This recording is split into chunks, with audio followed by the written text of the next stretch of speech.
पाकिस्तान में मरदमशुमारी या population census 15 मई को मुकम्मल हो गई है, या यूँ कहिए कि उसका फील्ड वर्क 15 मई को मुकम्मल हो गया है। अब उसकी ऑफ़िस के अंदर कंपाइलेशन का अमल जारी है और अनकरीब उसके प्रिलिमिनरी और फिर बाद में फ़ाइनल उम्मीद की जानी चाहिए कि फाइंडिंग्स पब्लिक के सामने आ जाएंगे। जिस वक्त के मरदमशुमारी का आगाज़ किया गया था तो उस वक्त उसके पीछे बुनियादी वजह ये थी कि पिछली मरदमशुमारी जो 2017 में हुई थी उसके ऊपर दो बड़ी जमातें यानी पाकिस्तान पीपल्स पार्टी और MKM ने एतराज़ किया था। और चूँकि पाकिस्तान पीपल्स पार्टी सिंध हुकूमत में भी थी, इसलिए सिंध हुकूमत की तरफ से भी उसके ऊपर एतराज़ किया गया था। चुनांचे उस एतराज़ की रोशनी में फ़ैसला किया गया कि अगरचे मरदमशुमारी 10 साल से पहले तो नहीं होती, लेकिन इसको हम 5 साल के बाद ये मरदमशुमारी कर लेंगे और ताकि अगले इंतखाबात से पहले पहले इसके नताइज सामने आ जाएं और उसके मुताबिक हल्का बंदियाँ हो जाएं। तो उसकी बुनियाद पे इन दो पार्टियों ने इस बात की इजाज़त दी थी कि पुरानी मरदमशुमारी के मुताबिक 2018 के इंतखाबात हो जाएं। अब ये मरदमशुमारी मुकम्मल हो गई है, लेकिन इन्हीं दो पार्टियों के एतराज़ात अभी भी इस मरदमशुमारी के ऊपर मौजूद हैं। अब इन एतराज़ात का बिलाखिर क्या नतीजा निकलेगा, क्या वो उसको एक्सेप्ट कर लेंगे या नहीं, ये तो वक्त ही बताएगा। लेकिन एक आईनी एक मुश्किल ये आ पड़ी है कि अगर आपने सूबों के एलोकेशन करनी है कौमी असम्बली की सीटों को आबादी के तनासब से, तो फिर इस नई मरदमशुमारी में ऐसा लगता है कि अगली इंतखाबात से पहले सूबों के अंदर कौमी असम्बली की नशिस्तों की तादाद में रद्दोबदल होगा। यानी कुछ सूबों के अंदर ये नशिस्तें बढ़ जाएंगी और कुछ सूबों में कम हो जाएंगी आबादी के हिसाब से। अभी तक जो आबादी के अदाद शुमार सामने आए हैं उससे बाज़ार ऐसा लगता है कि पंजाब में कौमी असम्बली की नशिस्तें कम हो जाएंगी और बलूचिस्तान में बढ़ जाएंगी। खैबर पख्तूनख्वा में गालबन उतनी रहेंगी और सिंध में भी गालबन उतनी रहेंगी।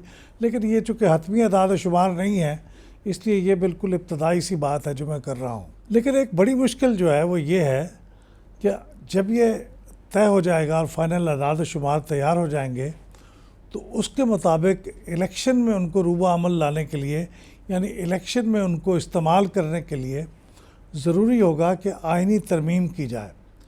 और आइन में जो आर्टिकल 51 का सब सेक्शन 3 है उसके अंदर तरमीम की जाए, क्योंकि उसके अंदर एक टेबल दिया हुआ है जिसमें हर सूबे के अंदर कौमी असम्बली की नशिस्तों को किस तरह से तकसीम किया जाएगा वो बताया हुआ है।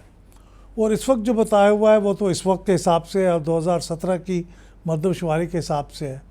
नई मरदमशुमारी के हिसाब से उन नशिस्तों की तकसीम को करने के लिए और फिर उसके मुताबिक हल्का बंदियाँ करने के लिए आइन के अंदर ये तरमीम ज़रूरी होगी। लेकिन मुश्किल ये आन पड़ी है कि अब हमारे पास आइन में तरमीम करने के लिए कौमी असम्बली में नशिस्तें ही नहीं हैं। कौमी असम्बली में किसी भी आइन के अंदर तरमीम करने के लिए लाजिम है कि टोटल असम्बली की जो तादाद है आइन में दी गई उसका 2/3 उस आइन की तरमीम की मंजूरी दे। अब 342 का जो 2/3 है वो तो टोटल मेंबर ही इस वक्त असम्बली में मौजूद नहीं है, क्योंकि PTI से ताल्लुक़ रखने वाले 125 के करीब मेंबर्स रिज़ाइन करके जा चुके हैं। अब चूँकि कौमी असम्बली की टोटल तादाद ही जो आइन में दी गई तादाद के 2/3 के बराबर नहीं है, तो इसका मतलब है कि आइनी तरमीम नहीं हो सकती।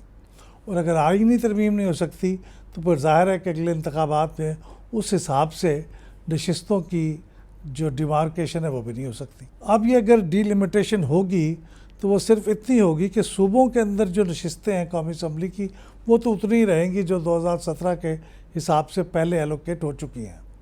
अब सिर्फ ये होगा कि सूबों के अंदर जो डिस्ट्रिक्ट्स की आबादी है उसके हिसाब से किसी ज़िले की आबादी बढ़ जाएगी, किसी ज़िले की आबादी जहाँ बढ़ गई है वहाँ नशिस्तें बढ़ जाएंगी, जहाँ आबादी कम हो गई है वहाँ नशिस्तें भी कम हो जाएंगी।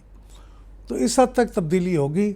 लेकिन जो बड़ी सियासत थी वो तो ये थी कि सूबों की नशिस्तों की तादाद में जो इजाफ़ा या कमी है वो अमल में लाई जाए, वो इस वक्त नहीं हो सकेगी।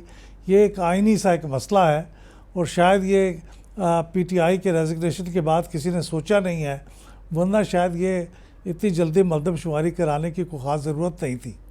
लेकिन बहरहाल अभी मरदमशुमारी तो हो गई है, उसका जुज़वी फ़ायदा होगा और उसका जो बड़ा फ़ायदा है, जो कई सूबों के नज़दीक बहुत अहम था, वो ग़ालिबन फिर इस इलेक्शंस के बाद आने वाले इलेक्शन में शायद उसकी नौबत आ सकेगी कि उसको इस्तेमाल किया जा सके। ये तमाम और इन जैसे कई इश्यूज पर अगर आप एनालिसिस देखना चाहते हैं तो फिर पिल्डैट यूट्यूब चैनल को सब्सक्राइब कीजिए, बेल के बटन को दबाइए ताकि आप हमारी हर नई वीडियो रिलीज होते ही देख सकें।